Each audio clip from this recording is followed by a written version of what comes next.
Jumpa lagi, Scan bersama Firdaus Ilyas. Ya, jumpa lagi, Bung Meldi. Apa kabar? Baik, Bung Firdaus Ilyas. Ini mengejutkan kita semua ya. Eh, Bung Anies ya, tiba-tiba nih ya. Ini konsolidasi Islam modern dengan Islam tradisional dan kaum-kaum terdidik ya di kota-kota Indonesia nih, Bung Firdaus. Ya, kalau kita lihat beberapa langkah cepat ya dalam beberapa hari dalam dunia perpolitikan kita, Hmm. itu juga mengagetkan publik. Walaupun dalam satu sisi kita juga berharap, ya, karena kan tidak jelasnya status siapa cawapres, begitu ya, itu Hmm. juga ditunggu-tunggu oleh publik. Dan dalam perkiraan semula di mana pasangan Anies gitu ya, artinya kelompok apa namanya koalisi perubahan, Ya. itu diasumsikan akan mendeklarasikan pada menit-menit terakhir, tapi nampaknya koalisi perubahan akan lebih mendahului koalisi-koalisi lain dalam mengumumkan cawapresnya Bung Meldi. Dan yang kita lihat sekarang adalah nampaknya yang tadinya digadang-gadang AHY dari Demokrat, koalisi awal, kemudian kemungkinan bergeser atau malah sudah ditetapkan. Jadi artinya Caimin sebagai kandidat utama, sebagai cawapresnya Anies Baswedan, Bung Meldi. Ya, ini kayak demokrasi kita nih, Bung Firdaus, ini kayak bikin ketupat. Kalau nggak ada yang ngikat pertama, nggak jadi ketupat ya. Jadi harus ada yang ngikat dulu. Harus ada, ya. Maksudnya kopolnya, pasangannya harus ada dulu. Kalau nggak jadi nih ketupat demokrasi. Iya, betul. Jadi langkah cepat dari koalisi perubahan ini juga banyak sekali menimbulkan pertanyaan tanda titik ya, artinya tanda kutip ya, artinya karena ini akan merubah konstelasi dari koalisi-koalisi yang sudah ada sebelumnya. Jadi kalau kita lihat diasumsikan pertama Pak Anies Baswedan akan dengan AAY walaupun agak alot, tapi dalam minggu lalu kan sudah terjadi roadshow, ketemu kesana kemari gitu, ketemu SBY, ketemu petinggi PKS, ketemu Nasdem gitu, dan nampaknya orang berasumsi ini akan mengalir kepada AHY. Ternyata tidak.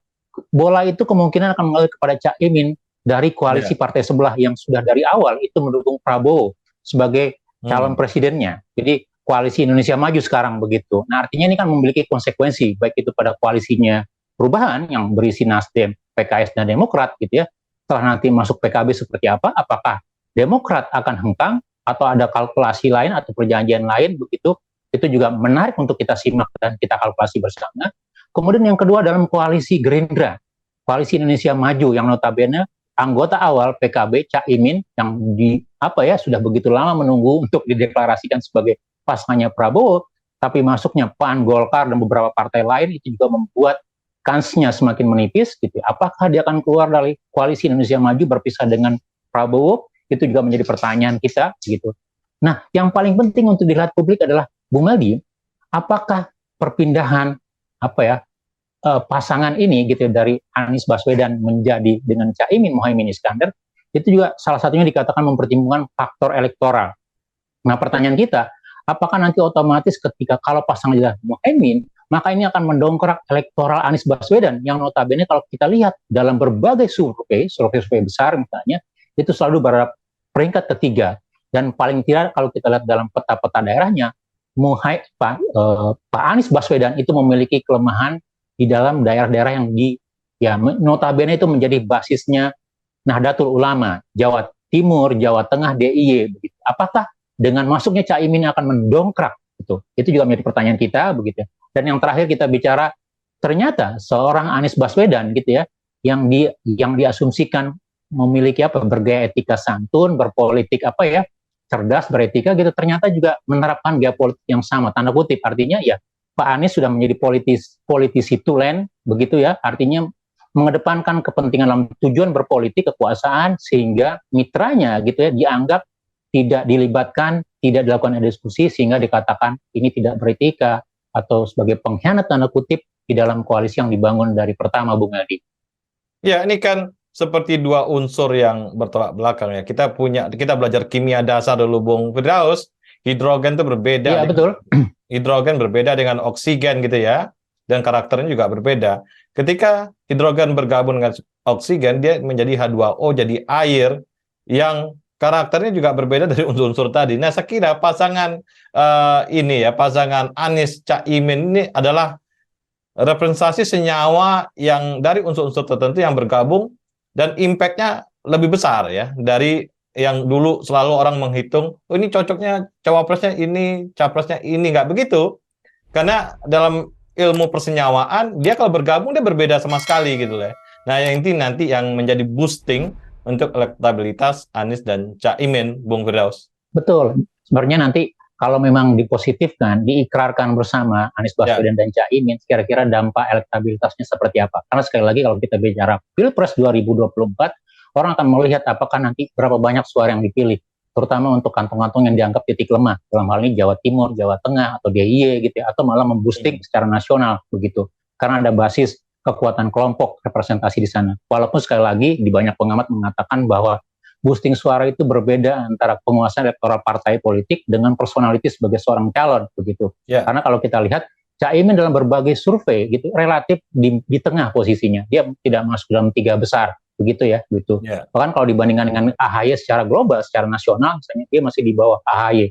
Tapi apakah ini akan mendorong untuk posisi di Jawa Tengah, Jawa Timur gitu atau DIY atau secara keseluruhan basis NU misalnya, itu yang kita lihat begitu ya. Artinya ini merupakan pertaruhan tanda kutip yang dilakukan oleh Nasdem, Pak Surya Paloh dengan mendorong Pak Anies Baswedan untuk berpasangan dengan Caimin begitu. Nah, yang berikutnya kita lihat artinya nanti ini akan berdampak dalam koalisi yang terjadi. Nah, saya pikir apakah Demokrat akan tetap bertahan di sana? Pilihannya dua, satu bertahan dengan kalkulasi atau perjanjian-perjanjian tertentu gitu ya.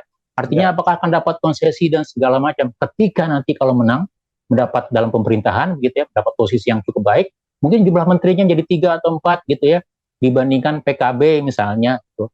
Atau notabene kalau dianggap tidak selesai karena dalam beberapa mungkin dalam hitungan hari ini gitu ya, baik itu Demokrat ataupun juga PKB akan melakukan konsolidasi melihat begitu ya, kira-kira pilihan-pilihan peluangnya seperti apa. Jadi pertama kalau bertahan nanti konsesinya seperti apa, atau kedua kalau dia keluar kira-kira Demokrat akan merapat kemana.